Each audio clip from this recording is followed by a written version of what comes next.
He woke up at the same time every morning. For 41 years. The same road, the same gate, the same steel mill in Ohio. He never missed a day, never planned to leave. This job was supposed to last until retirement. Then one morning, the gates were locked. No warning, no explanation, just a piece of paper taped to cold steel. This is the story of a man who gave his entire life to one place. And what happened when it disappeared? Before we forgot, he woke up at the same time every morning, long before the sun rose above the houses on his street, long before the town began to move. The alarm clock rang softly on the nightstand, a sound that no longer surprised him. Most mornings, he was already awake when it went off. After 41 years, his body knew the schedule better than his mind ever could. He sat on the edge of the bed for a moment, letting his feet touch the cold floor. The room was dark, familiar, unchanged. This wasn't the quiet of rest. It was the quiet of preparation. In the bathroom, cold water splashed against his face. He barely looked at the mirror.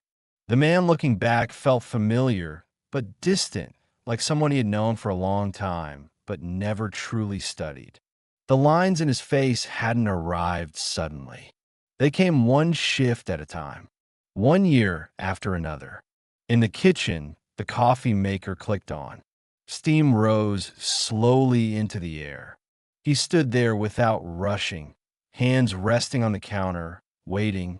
Outside the window, the street light still glowed. The world hadn't started yet. This was how his days began, and had begun for more than 4 decades.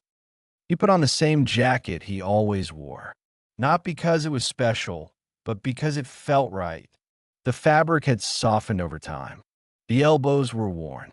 It carried the shape of his body without needing to be adjusted. The front door closed quietly behind him. The air outside was sharp. Ohio mornings before sunrise had a way of settling into your bones.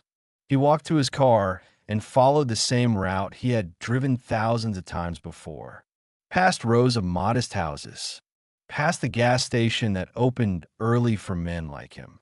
The diner on the corner was already lit up, coffee hot, griddle warm. Other cars joined him along the way. He recognized them without seeing faces. The same timing, the same destination. No one needed to talk. The day was long. Words were saved for later. The steel mill stood at the edge of town, wide and heavy against the sky. Smoke drifted slowly from its stacks. The sound of metal echoed faintly in the distance. This wasn't just a place where people worked. It was where the town had learned how to exist. He had grown up here, in a town built around steel. Nearly every family depended on the mill in one way or another. If the mill was busy, the town felt alive. If it slowed down, everything felt uncertain. Fathers worked there. Uncles worked there. Sometimes mothers too. Children learned early which streets emptied at shift change and which filled up again hours later. Nobody asked what you wanted to be when you grew up. The answer was already waiting. When he finished high school, there was no long discussion about the future. No applications sent away. No dreams of leaving. He walked through the gates of the steel mill for the first time with a borrowed helmet and hands that hadn't yet learned the weight of the work. He told himself it was temporary. A few years. Enough to save some money. He stayed 41. The first weeks were brutal. Everything was louder than he expected. Hotter. Heavier. The noise followed him home at night. Even when the machines stopped, they kept moving in his head. His hands ached in ways he didn't know were possible. Muscles complained he didn't know existed. Older men watched him closely. Not out of cruelty. Out of habit. Mistakes were corrected quickly. Sometimes with patience. Sometimes without it. He learned when to speak and when to stay quiet. Slowly, the work stopped fighting him. His hands learned the weight of steel. His body learned the pace. That was when the mill stopped feeling temporary. Once the mill stopped feeling temporary, time inside it began to blur. Days no longer stood out from one another. Weeks folded into months. Years stacked quietly on top of each other. The work remained difficult, but it became predictable. Predictability brought comfort. He knew where to stand, when to move, when to wait. His hands developed their own memory. They reached for tools without thought. They reacted before his mind had time to catch up. That kind of knowledge couldn't be taught. It came only from repetition, from staying long enough for the work to shape you. Inside the mill, people aged together. You noticed it slowly. A man who once moved quickly now took his time. Someone else favored a knee that had never healed properly. Jokes stayed the same. Faces changed. Break rooms were small and loud.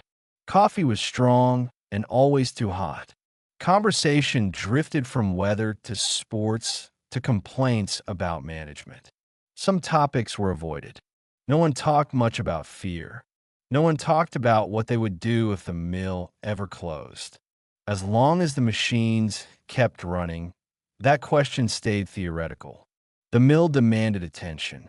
You listened to it constantly. A machine that sounded wrong. A vibration that didn't belong. Men learned to trust one another because they had to. Your safety depended on the person next to you paying attention. When someone was injured, the mood changed instantly. The noise didn't stop, but the energy did. Everyone understood how close things could get. That knowledge stayed with you, even after you went home. At home, his life followed a quieter rhythm. He married young, not because he felt rushed, but because that was how things worked. They bought a modest house not far from the mill, close enough that he could be home quickly if needed, close enough that the shift whistle could sometimes be heard through the open windows. His children grew up with that sound. They learned to recognize it before they learned to read a clock. They knew when he would be tired, when he would be quiet, when it was better to wait. Dinner often came late. Weekends passed quickly, but the mill paid the bills. It paid for groceries, for school clothes, for birthdays and holidays. It gave the family something that mattered more than comfort. It gave them stability. The town moved to the same rhythm. Stores opened early to catch the morning shift. The diner filled before dawn and again late at night. On Sundays, families filled the same church pews they had always used. Conversations were familiar, predictable. People didn't talk much about change. There was no reason to. The mill had always been there. Years passed. The work didn't get easier, but it got familiar. The body adapted. Pain became background noise. Retirement felt distant at first, then closer.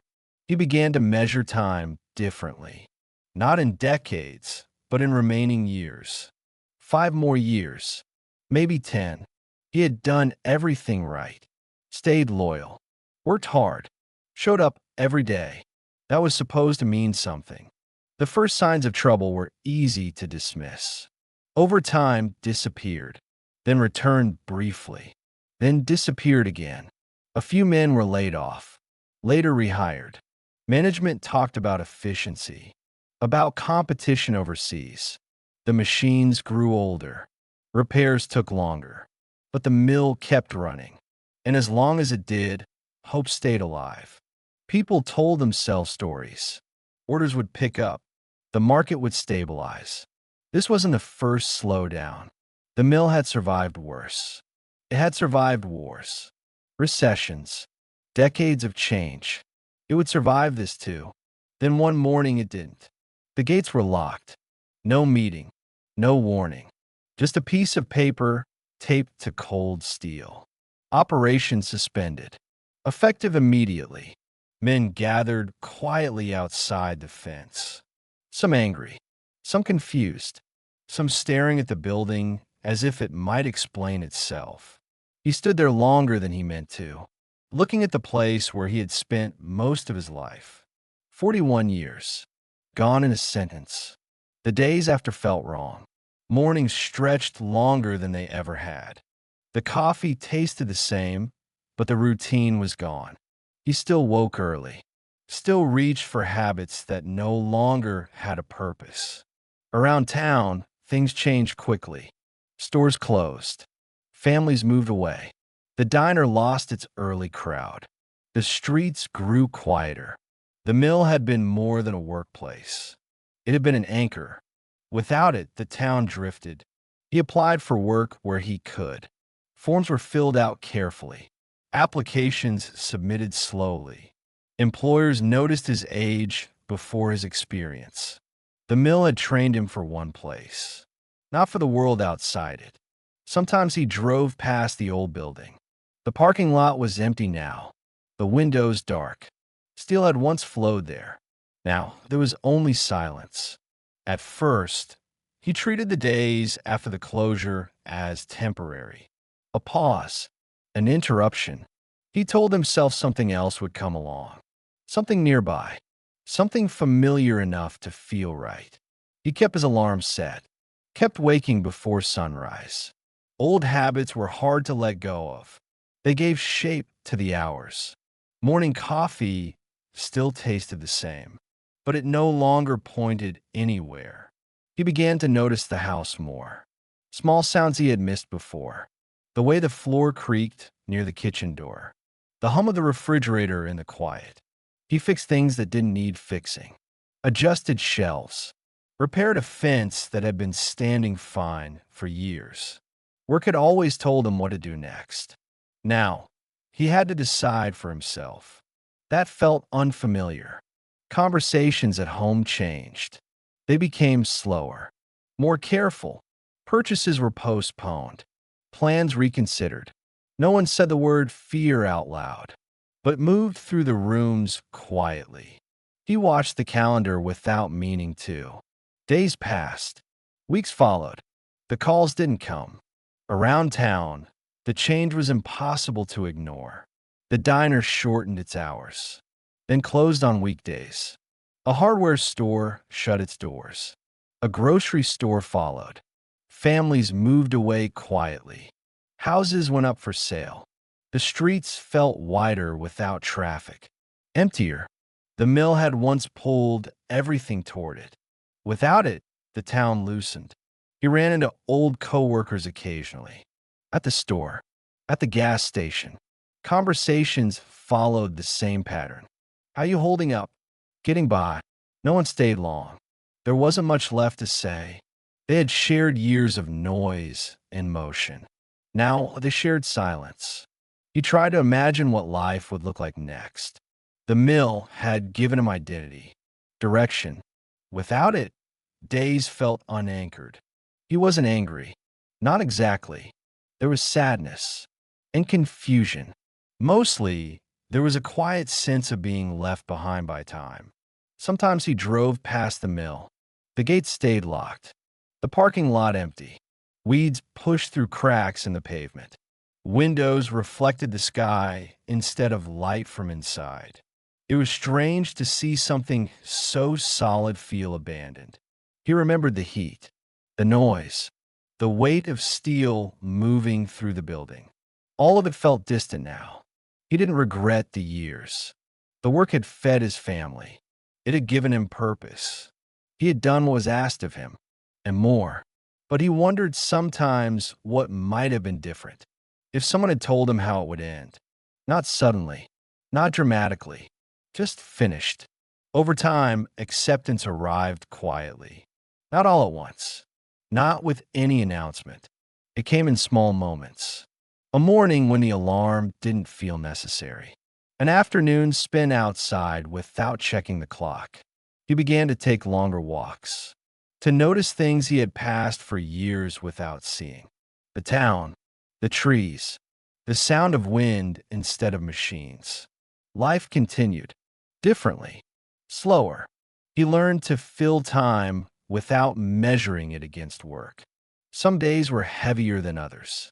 Some felt almost peaceful. The future no longer looked like a straight line, but it existed. That was enough.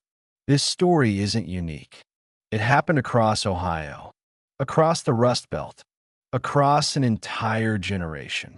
Ordinary people who built extraordinary things, lives shaped by work, and changed when the work was gone. Their stories didn't make headlines. They weren't counted in statistics, but they mattered. They still do. Before we forgot,